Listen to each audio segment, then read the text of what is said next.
Hello बच्चों, let us read a question and the question is if rank is a number associated with the matrix which is the highest order of non-singular sub-matrix. ठीक है, तो क्या कहा जा रहा है कि रैंक क्या है? ठीक है, रैंक वो नंबर है किसी मैट्रिक्स से एसोसिएट किया हुआ वो नंबर जो है ना शो करता है that it is highest order of non singular sub matrix. Matrix का वो है ना सब पार्ट जिसका जो हाईएस्ट ऑर्डर है वो नॉन सिंगुलर है, means determinant of that matrix is not equal to 0. ठीक है, तो उसे हम क्या कहेंगे? रैंक. तो हमें प्रूव करना है, prove that rank of matrix A, ये जो मैट्रिक्स ए है that is 1 3 minus 2 4 minus 1 0 and 2 minus 7 4 is 2. तो इस मैट्रिक्स जो 3 क्रॉस 3 की मैट्रिक्स है उसकी रैंक क्या है? 2 है. चलिए चेक करते हैं, की कॉन्सेप्ट लिख लेते हैं. देखिए नॉन सिंगुलर मैट्रिक्स क्या होता है? ठीक है, if matrix is non singular that means determinant of that matrix is not equal to 0. ठीक है, तो देखिए हमें क्या गया गिवन है, यहाँ given a is equals to determinant of 1 3 minus 2 4 minus 1 0 2 minus 7 4. ठीक है, ये a की वैल्यू हो गई. हम देखेंगे किस ऑर्डर की, ये 3 क्रॉस 3 ऑर्डर की मैट्रिक्स है. अब अगर नॉन सिंगुलर है ये, है ना, if a is non singular matrix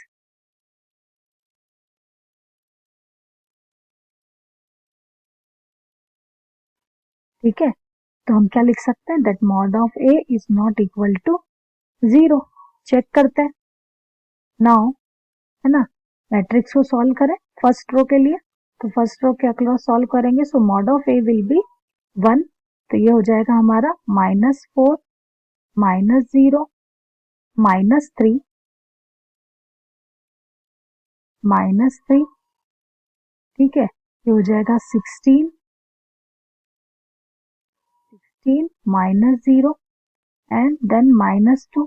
तो +2 होता है तो -2 हो जाएगा, -2 एंड सॉल्व करेंगे तो ये हो जाएगा -28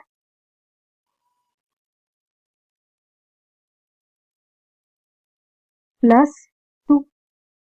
ठीक है, तो यहाँ पर अगर हम सॉल्व करें तो ये वैल्यू हो रही है मेरी -4 -48, है ना, तो ये हो रहा है 26 2 जा, तो ये हो रहा है मेरा 52, वो भी प्लस का. तो देखती हूँ मैं, ये हो रहा है मेरा -52 +52 इज इक्वल्स टू 0.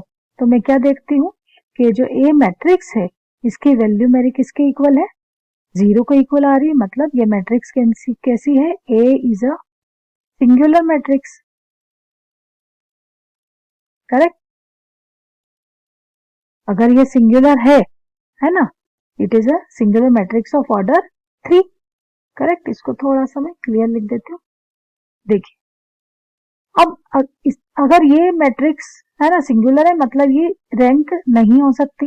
3 क्रॉस 3 की जो मैट्रिक्स है उसकी रैंक 3 नहीं हो सकती, तो उसकी हम क्या करते हैं? अब सब मैट्रिक्स को फाइंड करते हैं. तो हम निकालेंगे अब नाउ डिटरमिनेंट ऑफ सब मैट्रिक्स ऑफ ऑर्डर 2. तो देखते हैं, सपोज हमने सब मैट्रिक्स ले ली, हम है ना एक छोटी सब मैट्रिक्स ले लेते हैं. सपोज ये 2 क्रॉस 2 की मैट्रिक्स ले ली, 1 4 3 माइनस 1. तो ये मैं सॉल्व कर लेती हूँ. 1 4 3 माइनस 1, इसके लिए मॉड ऑफ है, ये सब मैट्रिक्स है तो इसका मॉड फाइंड करें. तो ये हो जाएगा 1 3 4 minus 1 is equals to -1 -12. Correct है ना। तो ये हो जाएगा मेरा -13।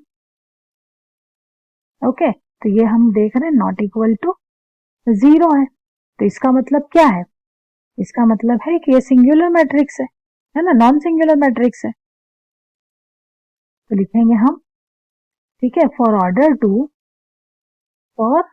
Order two matrix is non singular, sub matrix is non singular.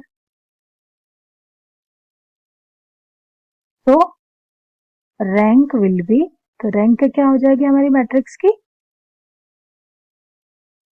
2।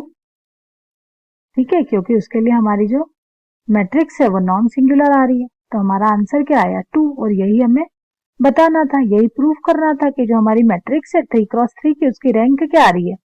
2। Correct. So I hope this is helpful to you. Thank you.